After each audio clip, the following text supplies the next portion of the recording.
no event has affected our world, especially the Middle East, more than 9/11.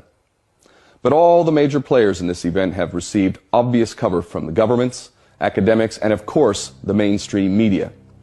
Was it a false flag attack? And if so, who did it?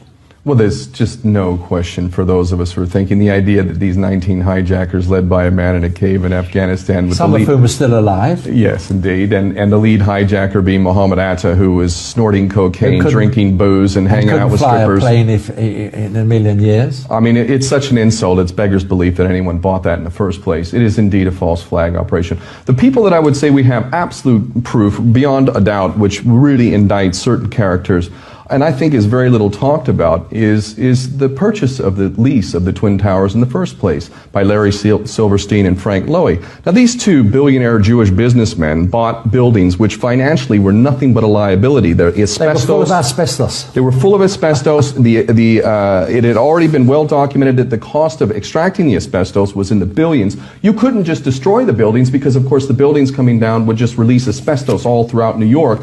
So actually buying those buildings where it was publicly known that the cost of removing the asbestos was far more than any value. More than the replacement cost, I believe. Never mind the fact that half of the buildings were empty anyway. It was a dinosaur. It was a financial liability. And yet, two Jewish billionaires bought the lease on this. And then within 6 weeks, lo and behold, the buildings come down. And oh, by the way, in that period of 6 weeks, we doubled the insurance policy. If that was a Muslim, if it wasn't Larry Silverstein, if it was Mohammed, who was a Muslim who did that, we would all know about it, and it would be obvious. No way would a Jewish billionaire businessman who's made billions in business buy a building that's a financial liability. He must have known, and of course he has direct contacts to his friend Netanyahu, war criminal that he is, and Jewish Zionist interests that have every kind of reason. You mentioned the empty floors on the buildings, and there's no doubt that some of the floors were sealed in the weeks beforehand, and there were workers going in and out. And nobody never knows what they were up to. Mossad front companies, Mossad agents that were caught on the day, some with explosives in vans. We can go on and on and on and on. It wasn't purely Israel.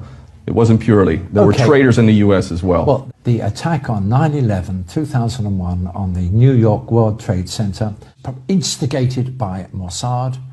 That report, by the way, never told the truth. It never ever mentioned the collapse of Tower Number 7, which wasn't even touched by an aeroplane. Sir, I asked you if you could address some of the 9/11 conspiracy theories that you are accused of. Sadly, your response has actually invited more of them. I mean, for the record, everybody knows your infamous comments on PBS where you said pull Building 7 on 5/25 on the day of 9/11. They were not sure they were going to be able to contain the fire. I said, you know, we've had such terrible loss of life. Maybe the smartest thing to do is pull it. And they made that decision to pull, and then we watched the building collapse. Your official response was that it was the firefighters. My question is, it was pretty clear that you meant the building, and if it was the firefighters, they already are outside the building by 12 because the water lines were broken. Ask the question. And the fire chief that you said you spoke to, Fire Chief Negro, denies talking to you on that day of 9/11. Can you answer those questions and address the theories against you? I suggest to everybody's consideration that we all look at the thousands of pages of testimony that have been rendered in the many years since 9/11, and let's use today's session for something that's... Are you aware of testimony of bombs in the building before the building collapsed, sir? Are you aware of that testimony? Sir, there's testimony by Bergin. Sir, you don't have to touch me. Listen, I'll walk away. All I'm asking is a question. I don't have to be kicked out. It's a legitimate question. You don't have to put your hands on me. But all I'm saying is, no, I'm not. I'm here asking. The question was not answered. That's why I have a grievance. Larry Silverstein was told not to come into work. That's why him, his daughter, and his son never showed up to work on 9/11. He put an insurance policy on the buildings. Reporters, do your job. Please ask some questions. It is like a tragic comedy that we as people have allowed ourselves to be conned into ignoring the mountains of evidence that indicts traitors within the U.S. government and military, as well as dual nationals, Jewish Israelis, who happen to have also advertised their desire for a, quote, new Pearl Harbor type event that would allow them to carry out a perpetual war policy for reasons of greed and power.